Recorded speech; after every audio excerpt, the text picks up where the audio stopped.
Donc, effectivement, il y avait à San Francisco, toute la semaine dernière, le Web 2.0 Expo. Alors, en anglais et en américain, c'est Web 2.0 Expo, qui est une espèce de DMA, mais une DMA qui est consacrée uniquement au web. Et ce qui est très troublant, c'est que ça se passe dans les mêmes locaux de San Francisco que la DMA, c'est-à-dire au Moscone Center, pour ceux qui l'ont déjà testé. Alors, j'ai une télécommande, ça marche là. Voilà. Donc, une semaine, le 31 mars au...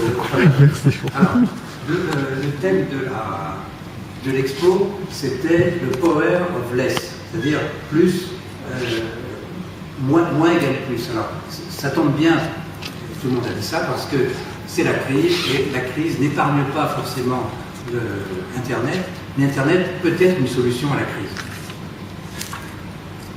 Alors, quelques petites photos d'ambiance, hein, on ne peut pas s'empêcher quand on est là-bas de faire des photos. Bon, d'abord, ici, le grand escalier du Moscone, qui est assez impressionnant, ceux qui sont allés le reconnaîtront, et vous voyez sur la droite, c'était des badges, évidemment, comme dans tout séminaire, les gens sont badgés, mais il y avait des badges autocollants qui étaient en fait des tags que chacun pouvait choisir et mettre sur son badge. Et il y avait blogueur, Twitter addict, il y avait je cherche du boulot, il y avait j'embauche, etc. Il y avait une vingtaine de tags différents, et ça c'est très web 2.0, c'est-à-dire les gens se mettent une étiquette, et quand on les regarde, on sait exactement quels sont leurs centres d'intérêt. Alors, les premières impressions. D'abord, ça ne se passe pas tout à fait comme à la DMA, donc vous voyez, tout le monde a son ordinateur, le Wi-Fi est partout, enfin, on nage dans le Wi-Fi, et il y a des accumulations de gens, vous voyez, près des prises de courant, parce que, évidemment, les batteries peuvent s'épuiser. Donc, pas de cravate, un tenue très casual wear. En dessous, vous avez le restaurant, mais même au restaurant, tout le monde a son ordinateur et suit ses Twitter, ses messages, etc. Alors, donc, peut-être, en gros, les premières impressions, c'est moins de monde que l'an dernier. L'organisateur a dit qu'il y avait 8000 personnes. Je pense que c'est un peu exagéré, mais bon, on était certainement dans les 4-5 000 personnes. Des participants au total, je viens de le dire, et tout le monde a son matériel, évidemment ordinateur, mais aussi appareil photo numérique, caméra, etc. Et donc, pratiquement, quand on s'assoit dans une salle de conférence, on prend un siège à côté pour mettre son matos et être prêt à filmer, à photographier, etc. etc. Donc, Twitter est partout. Twitter a explosé. On l'a vu vraiment pendant ce salon. D'abord, les infos du salon ne sont plus données en papier, sont données par le site Twitter de l'organisateur, et chaque session a un compte Twitter. Donc, il y a une conférence qui installe un compte Twitter, et les gens, au fur et à mesure que le conférencier parle, peuvent envoyer des tweets pour poser des questions, et à la fin de la conférence, on prend le compte et on regarde toutes les questions, et le conférencier répond en direct. Alors, j'ai installé un compte Twitter pour cette conférence. Pour ceux qui ont un smartphone qui peuvent accéder à Internet, vous pouvez poser une question. Le code de la conférence, donc, Michael, c'est CONF-HK, C-O-N-F-HK. C-O-N-F-HK.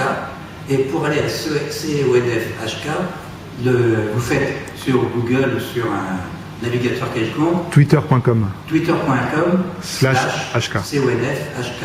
Donc, vous pourrez poser vos questions. Tout à l'heure, si on a le temps, je pourrais y répondre en direct. Mais si on n'a pas le temps, ou si vous voulez poser les questions cet après-midi ou demain, ou quand vous voulez, vous m'écrivez, je vous répondrai directement. Sachant que nous avons l'intention, au Cercle du Marketing Direct, de lancer un Twitter pour l'ensemble des membres du Cercle, et l'adresse est déjà définie, c'est Cercle MD, Cercle Capital, MD Capital. Voilà. Alors, les échanges par mail ont complètement disparu. 3 formats de conférences. La première journée, c'était des conférences lourdes de 3 heures, des ateliers très, très, très solides. Puis ensuite, vous avez des conférences d'1 heure, de 20 minutes, et également ce qu'ils appellent les keynotes.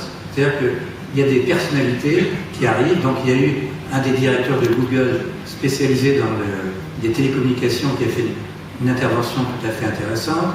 Il y a eu Aurélie, l'inventeur du concept Web 2.0 et organisateur d'ailleurs de l'expo. Qu'est-ce qu'il y avait d'autre? Enfin, des personnalités tout à fait étonnantes et que vous retrouverez sur mon blog avec des vidéos souvent extrêmement utiles.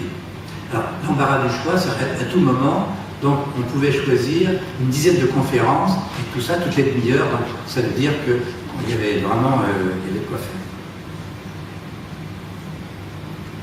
Alors, je disais que Twitter était vraiment l'explosion. Voilà un petit dessin que j'ai pris dans une des conférences. Bon, pour ceux qui ne parleraient pas l'anglais, qu'est-ce que tu penses maintenant? Lis mon Twitter, lis mon tweet et tu verras. C'est exactement ce qui est en train de se passer. Presque, alors je ne porte pas de jugement, mais aujourd'hui les gens communiquent beaucoup, voire exclusivement par tweet. Tweet, en anglais, ça veut dire gazouiller. Alors, des thèmes pour tout le monde, il y en avait une dizaine. Design et expérience, développement, les fondamentaux, marketing et communauté, le mobile, important, les business models, le web 2.0 en application, les opérations, etc. Et bon, évidemment, le programme de l'expo, avec les 130 conférences, était disponible sur Internet. Vous choisissiez votre propre programme, et donc vous aviez votre calendrier individuel, tout ça relayé sur l'iPhone. Et ils nous ont dit que la programmation de l'application iPhone avait été faite en 3 heures. Donc vraiment, c'est facile et il faut être très réactif. Voilà. Bon, évidemment, il y a des stands. Là, j'ai pris je n'ai pas multiplié les photos de stands, mais celui-là est intéressant, c'est le stand d'Amazon. Et en fait, il y avait 2 stands. Il y a le stand d'Amazon en tant que vendeur que vous connaissez, de livres, de disques, de DVD, etc., d'autres produits de plus en plus, et aussi Amazon, fournisseur d'accès, et qui propose sa plateforme à d'autres e-commerçants. Et aujourd'hui, les profits de cette prestation deviennent bien supérieurs à ceux de la prestation du cœur de métier. Ça, c'est extrêmement intéressant, comme variation, si vous voulez, du business model.